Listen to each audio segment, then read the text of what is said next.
ఇప్పుడు సినిమా షూటింగ్లు ఇవన్నీ చూస్తుంటే బ్లాక్ అండ్ వైట్ రోజులు చూశారు, ఇన్ని తరాలు చూశారు కదా, ఈ మార్పుకు మీరు అడ్జస్ట్ అవుతున్నారా? అది అడ్జస్ట్ అవ్వడం కష్టంగా ఉంది. అంటే ఇప్పుడు వచ్చిన కొత్త కుర్రాళ్ళు పాత సీనియర్స్ని రెస్పెక్ట్ చేయటలా. మేము అంత చరిత్ర సృష్టించినా కూడా షిట్లో వచ్చి ఆయన ఫాదర్ వేషం ఉన్నాం అనుకోండి, వాడి వెనకాల గొడుగు, వాడి సరంజామం, వాడి వెనకాల బ్యాంగు, వాడికి కూడా నిలిచిపెట్టి గుడ్ మార్నింగ్ బ్రదర్ బాబు అనాల్సి వస్తుంది.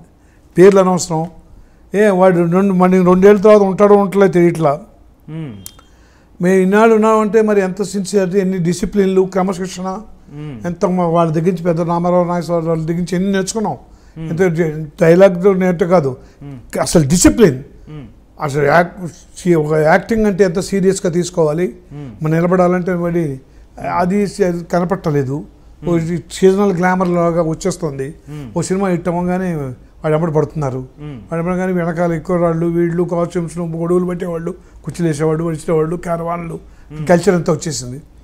సో అక్కడి నుంచి మనం కాంతారావు లాంటి వాళ్ళు, మేము వాళ్ళు కూర్చొని పాస్ అయ్యి నాగయ్య గారు లాంటి వాళ్ళు కూడా ఉన్నా కూడా పట్టించుకోకపోతున్నారు. మేము కడతో చూసాం కాంతారావు గురించి. ఆయనే లేచి నమస్కారం బాబు అండి, ఆయన ఎవరు ఆంటీ వీడంటే ఫేమస్ హీరో ఒకప్పుడు కాంతారావు, అట్లాగా ఏదో పెద్ద ఆయన ముసలాయన అంటే ఎవరో అనుకున్నాలే. ఆయన తర్వాత వచ్చి చెప్పిన వాళ్ళు ఉన్నారు. పైగా హిందీ వాళ్ళు, వాళ్ళకి అసలు తెలియదు మన చరిత్రలో, హీరోయిన్కి అసలు తెలియదు. నేను అందుకని మనమే మన హిస్టరీ గురించి చెప్పుకోవాల్సినంత అవసరం ఏముంది వాళ్ళకి. అందుకని మన పని మనం చూసుకోవటం, అండ్ తర్వాత అడ్వైజ్ కూడా చేయకూడదు. 2-3 చోట్ల అడ్వైజ్ చేశాను నేను డైరెక్టర్ ఒక్కొక్క హీరోకి.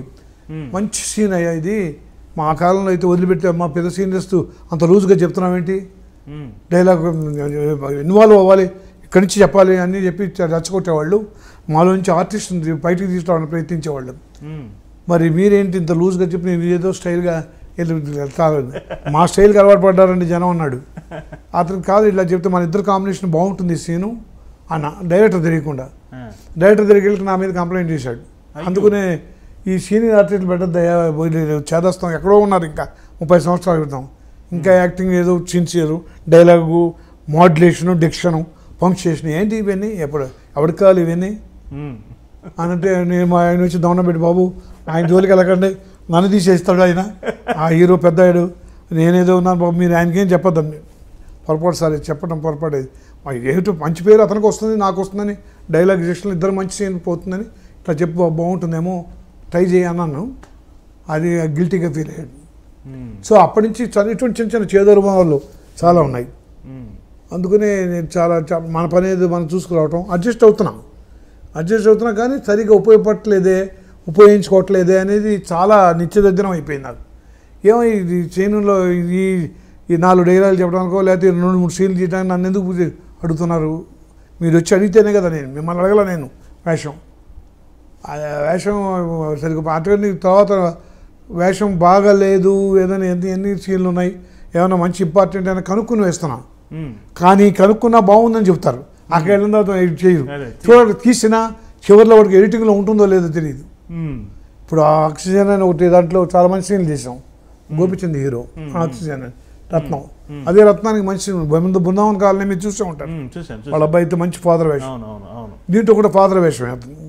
3-4 సీన్లు చేశాను, చాలా బాగున్నాయి. మీకోసం రాశానండి, అవన్నీ చేశాను, కష్టపడి చేశాను. అంటే మనకి రేపు పొద్దున బాగుంటుంది, మంచి పేరు. దాంతో టేస్ట్ ఉన్న ప్రొడ్యూసర్ రత్నం, ఏం రత్నం. డబ్బింగ్ కూడా జాగ్రత్తగా చెప్పాలనుకున్నా. డబ్బింగ్ సీన్లో చేస్తున్నాం, ఆ సీన్లు రావట్లా. కో డైరెక్టర్ని అడిగాను, ఏంటి ఈ సీన్లో మనం చేసాం కదా, నాకు గుర్తుంది, చాలా రోజుల తర్వాత డబ్బింగ్ చేస్తున్నాం అన్నాడు. తీసేశారు ఆ మంచి సీన్లు. నాకున్నవే మంచి సీన్లు 3 అయినాయి, ఏదో లెంత్ ప్రాబ్లం అని చెప్పి తీసేశారండి. ఉంచండి, పోనీ డబ్ చేసి పెడదాం, పోనీ అంతగా ఉంటే ఫైనల్గా తీసుకోండి. లేదు సార్ అవసరం అయిపోయింది, ఇవి ఉన్నవి చెప్పండి చాలు. చాలా డిసప్పాయింట్ అయ్యా. అరే వెళ్ళినా తీసినా బయటకు మీ దగ్గరికి వచ్చేటప్పటికి ఉంటాయో లేవో గ్యారెంటీ లేకుండా పోయింది. అలాంటి ట్రెండ్ కూడా వచ్చేసింది. ఏదో వాళ్ళ హీరోల మీద వేయరు, మన బొట్టు వాళ్ళ మీద సీన్ల మీద కత్తిరేసేస్తారు. లెంత్ అని ఇంకోటని, తర్వాత ఇంకో అడ్డం పడుతుందని, లేకపోతే ఫ్లోకి అడ్డం పడుతుందని, టెంపో పోతుంది, ఏదో కారణాలు చెప్తారు. అవి కూడా అడగడం మానేశాను నేను. ఆయన ఏమున్నాయి చెప్పు ఆ సీన్లు, అవి చెప్పి వెళ్ళిపోతాను నేను డబ్బింగ్. ఇటువంటి ట్రెండ్లు చాలా